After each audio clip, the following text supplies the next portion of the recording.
Now, when you look at these dog shows, just keep in mind that they're actually showcasing scavengers, a bunch of wingless vultures, a bunch of overgrown, worthless rats that do not even deserve to live on this planet. The scenario that's played out in these dog shows actually gives us a better understanding of how passionately these dog nuts worship these rodents. Now, these dog shows are basically massive events where dog worshippers literally engage in gawking at dogs. They gaze and stare with open mouths, gawking over the mere sight of dogs like a bunch of brainwashed zombies. Now, in these dog shows, for those of you who are not aware, they're called conformation shows, where people bring pure breeds and compete over which breed of dogs has the most distinct traits of their specific breed. So they sit there and they stare at the dog's legs, the dog's head, posture, every little detail, and they're very excited while doing so, very aroused. This is where people who call dogs beautiful get together, gawk, and become excited, stimulated at the sight of these ugly scavengers. And many times you'll see them use these types of emojis on social media in response to a photo of a dog. Now, you cannot adopt millions of dogs and love them as you love your children, and still love your children as you would had you not been distributing love and affection to a bunch of dogs at the same time. And this is a vicious cycle of taking parenting away from your children. It is repeated as the children grow up and do the same thing. They start to value these filthy scavengers more than they value their own children. The worship and obsession with these brainless, inflated rats is so extreme, many of you have heard this, that they actually claim that dogs are as intelligent as a 2-year-old child, which is absolutely blasphemous. A stupid, brainless mutt is nowhere near as intelligent as a 2-year-old child. Keep in mind, at 2 years old, that child's brain is growing faster than it ever will at any point in its life. What is intelligence? The ability to acquire and apply knowledge and skills. Which one of you dog nuts are really dumb enough to argue that a dog has the ability to acquire and apply knowledge and skills on the same level of a 2-year-old child?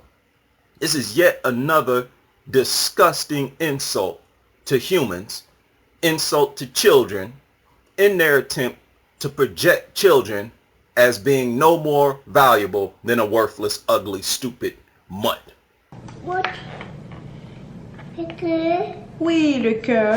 I love you. Oh yeah, I love you. Heart. Heart. Love. Oui, le lac. Bateau. Oui, le bateau. Now, the child speaking in this video is speaking English and French at the age of 2. Can a mutt even speak one language? Keep in mind, the ability to use language requires more brain activity, more intelligence. You can teach a 2-year-old new words in a few seconds, and they can apply that word to any image you're talking about. And the child can identify that image from the word out of a lineup. Can a stupid, worthless scavenger mutt do that? Do you think a dog can learn to associate an object or image with a word in 2 different languages in a matter of minutes? A dog's short-term memory lasts for 5 minutes. So how dare you dog-worshiping, subhuman, child-hating, child-sacrificing rejects compare a dog's intelligence to the intelligence of 2-year-old children? A 2-year-old is light years more intelligent than a worthless mutt.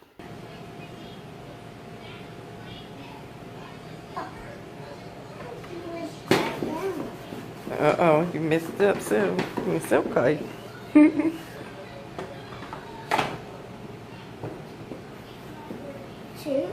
Mm-hmm. Mm-hmm. 10. Mm-hmm. Equals. Mm-hmm. 2 plus 10 Mm-hmm. equals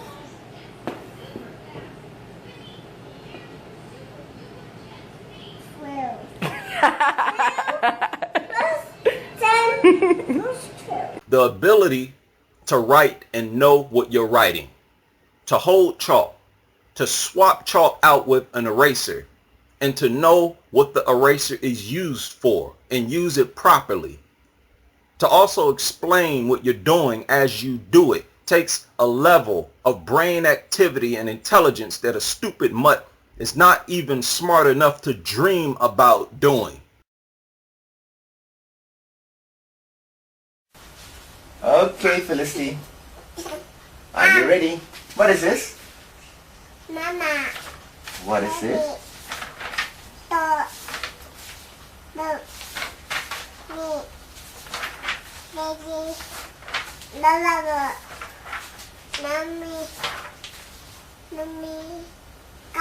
As you clearly saw, a 1-year-old baby was able to read, understand the written word, and actually say it.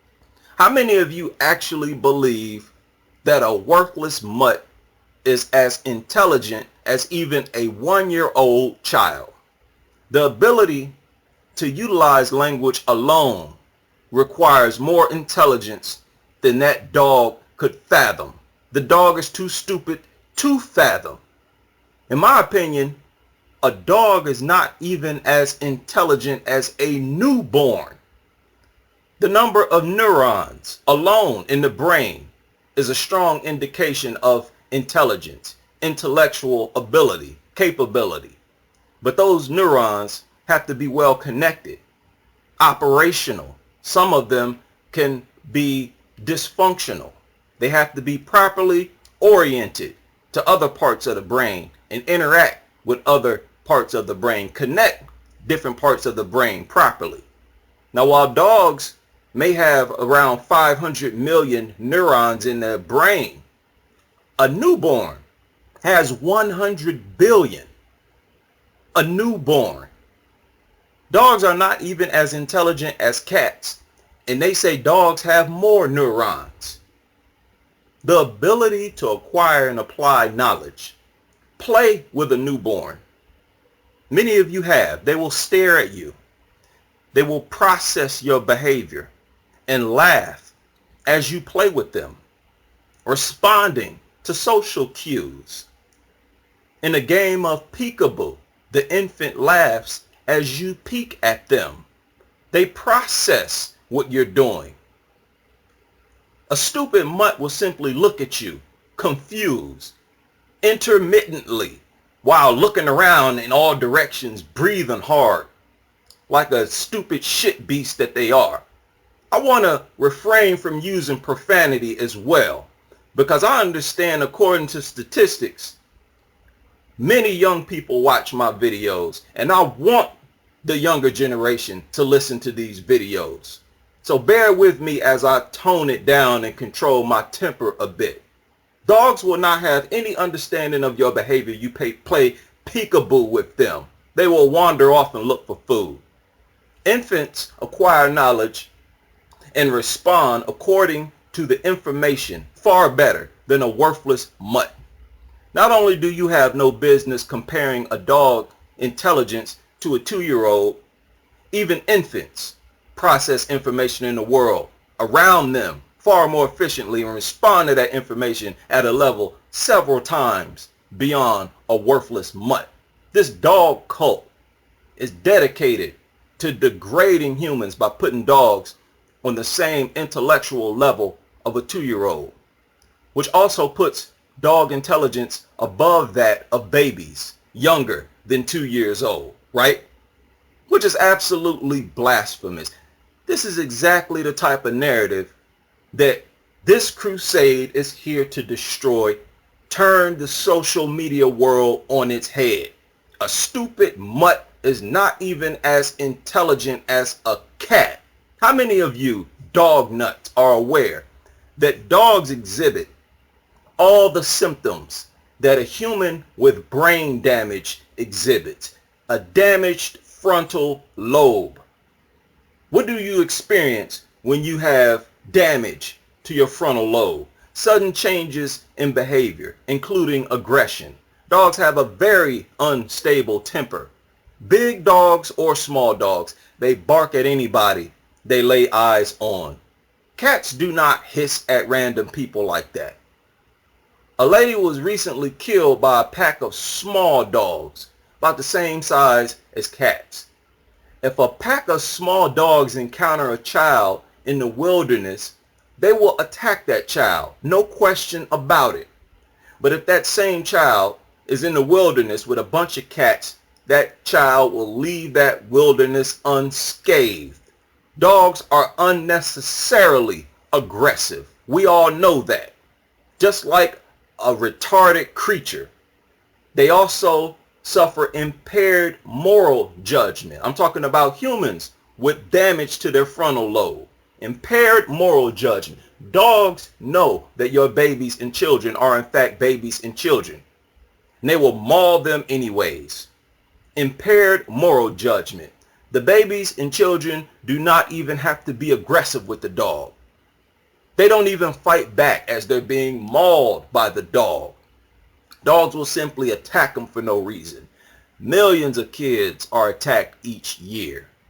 Dogs and only dogs have a reputation for attacking kids and babies. This is indeed impaired moral judgment. Memory loss. Dogs have a short-term memory span of 5 minutes. Compare that to 16 hours for cats, and compare that to over a year for a 2-year-old. 5 minutes to me sounds like the result of having a permanently deformed brain. Something is wrong with these animals. They are mutants, not animals. Reduced motor skills and spatial reasoning. Dogs are notoriously clumsy, always bumping into people, bumping into things, always in people's way. They have a poor grasp of personal space. They are just dumb, clueless scavengers that wander around aimlessly, sniffing everything around them, looking for food, pouncing on people.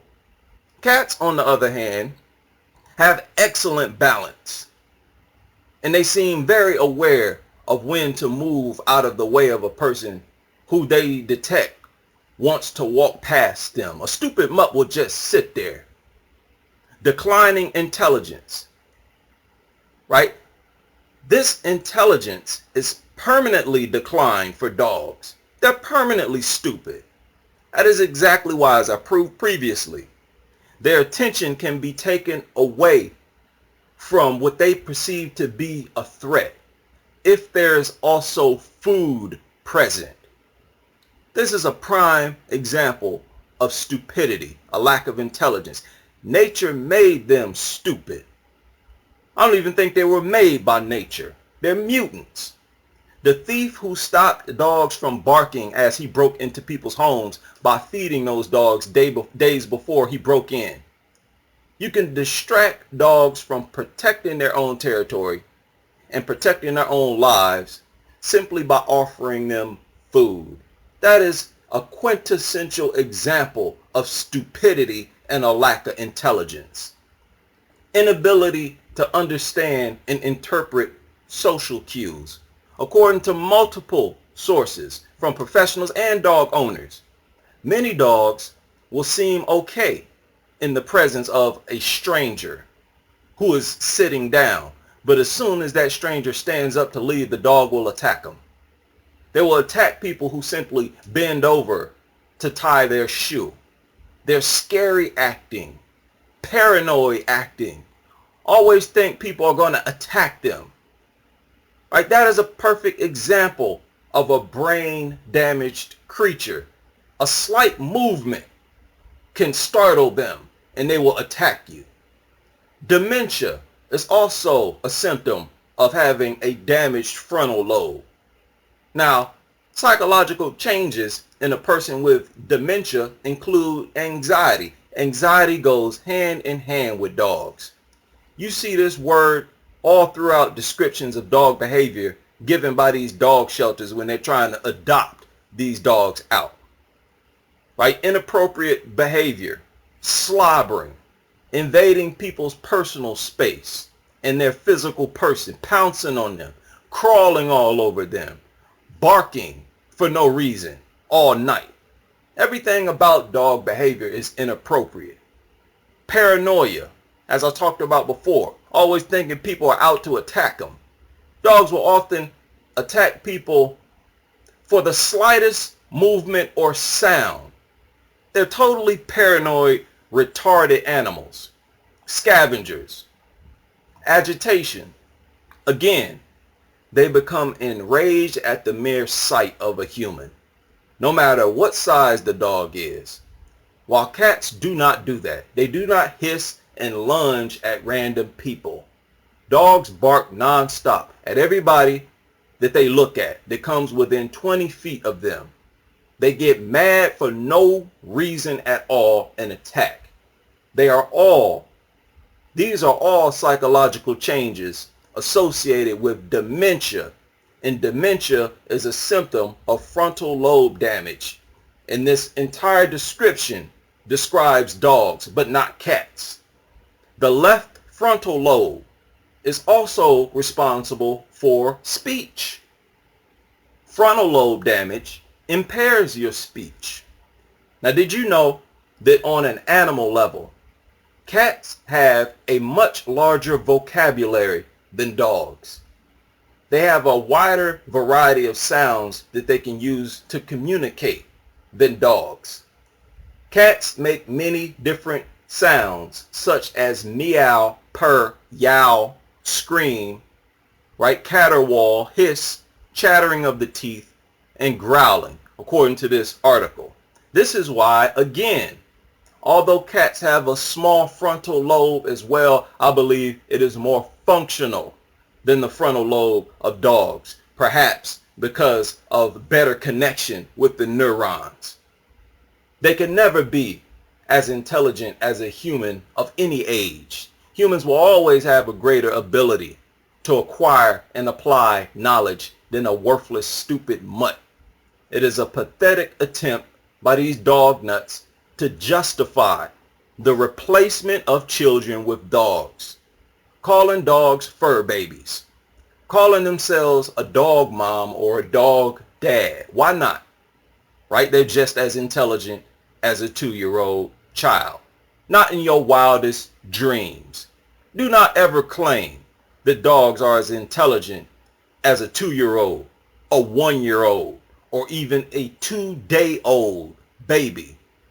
This immoral tradition of projecting dogs as no different from children is exactly the type of narrative people use to justify allowing dogs to live inside of a home with children. They're both children. They're both the same. They're using this narrative to justify putting children in grave danger. The same children that are attacked by those dogs more than they are attacked by any other entity in existence. They justify using this stupid narrative as a reason to keep dogs always in close proximity with our children, their favorite victims. Sometimes I wish dogs were able to speak so that I could be a fly on the wall and hear those dogs talk about how insanely stupid you dog nuts are for giving them free shelter, letting them around your kids, giving them a lifetime supply of free food, and placing your children on the same level as themselves, even above your own children, something that even dogs are not stupid enough to do. They would never place you or your kids above their own puppies. Like, what more could I possibly say to a lost people on the wrong path before they look around and see that they're on the wrong path? That is what brainwashery does. You are what you think. Your thoughts and words influence your behavior. Every time these dog nuts call themselves dog moms, dog dads, and call dogs fur babies, that is their way of refusing to put an end to child sacrifice, to justify the continued bloodshed of children and putting their lives and well-being in danger. At the exact same time, think about it, that children and infants are mauled by dogs, there are dog lovers around the country calling those dogs fur babies, innocent, harmless, and gawking over the mere sight of these giant rats. This is a demonic cult telling us that these hideous looking animals are actually cute, and somehow are not ashamed to admit that their best friend is an animal. They take the superiority of humans over animals for granted. As the rulers of this earth, it is our responsibility to position ourselves as the superior beings. That involves separating ourselves from wild animals.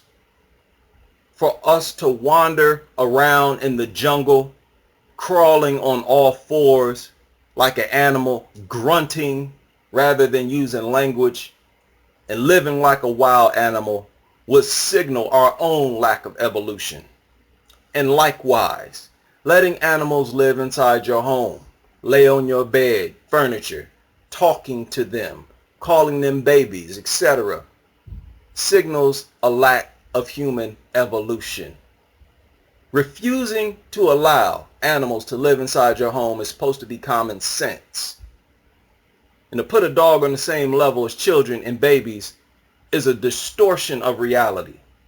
It is another way of wishing that human babies and children did not exist, or at the very least can be replaced by a non-human creature. TheCut.com has an article written by a parent who had pets that reads, "Millions of people are happily, willfully confused about the difference between having a pet and raising a child. Parenting is our connection to the future, the means by which we attempt to influence what tomorrow's world will be. When people with pets take the title of parent and blur the line between pets and children, our language is distorted in a way that only adds to our confusion and anxiety. It may be a gentle delusion to think of your pet as your child, but it's still a delusion. Misnaming our relationship with pets isn't just a lighthearted goof. It is a retreat from the world." End quote. A retreat from reality, may I add. Continuing on, he or she says, "I have 2 children, and when I meet people with pets who equate their experience to mine, I don't know how to react. I should be able to say, please don't compare your pet with my children, but something stops me. It now feels rude, practically reactionary, to insist on the difference." Here's what I want to say. Your pet had a parent, and that parent was not a human being. That parent was another animal who, if it had the chance, would have taught your pet everything it needs to know about being the animal that it is. Mostly how to find food, where to find shelter, and what to avoid that might kill it. What you have to teach your pet is how to relate to the human world, mostly how not to eat, hump legs, or ruin carpets. This is the paradox at the heart of having a pet. We love them because they are not human, then spend our lives treating them like people. We project onto them what we wish we could see in ourselves and others. We don't really want them to be animals, wild, free, ultimately unknowable. We want them to be like us, but more static and predictable, something that we can control. End quote. Living in a dangerous state of delusion. That's basically what it is. Delusion that operates against the evolution of the human species. Opting for pets rather than parenthood. Placing your existing children beneath or even on the same level as a scavenger. You cannot be a properly functional parent, as I said before, if you are distributing your parental energy and love between both your children and dogs. Being even more affectionate with dogs than with your own children. Spending more quality time with dogs, etc. You throw your parental time and energy out the window on a worthless animal that will not extend anything you teach it into the future of mankind like children will. You are insulting the existence and role and responsibility of children. Children are an extension of ourselves. Dogs are not. Nature did not intend for humans to operate as a parent to a mutt. This dog nut culture is a complete abomination that represents a detrimental loss of potential geniuses that could have been created if parents reserved their guidance and love for their children rather than a stupid, worthless mutt like they are designed to. We are designed to extend ourselves into our kids. You can't do that with a mutt. The millions of children attacked by dogs will grow up with permanent scars to remind them that adults and their own parents did not think enough of them and compared them to dogs, did not think enough of them to prevent that attack by refusing to own dogs. Those attacks were made possible by projecting dogs as no different from those children. The dogs are just as deserving of living inside the home as the child. That child was not good enough. That something was wrong with the child, and their parents were not satisfied with only a child as an outlet for parental affection, and that dogs represent a more receptive receiver and transmitter of affection than your own child. That's what it tells these kids. You're not good enough. You don't satisfy my parental desires. This is a very sick culture. Dog nuts operate as an attack on humanity itself. But the resistance to this blasphemous culture is growing stronger by the day until it is eventually neutralized.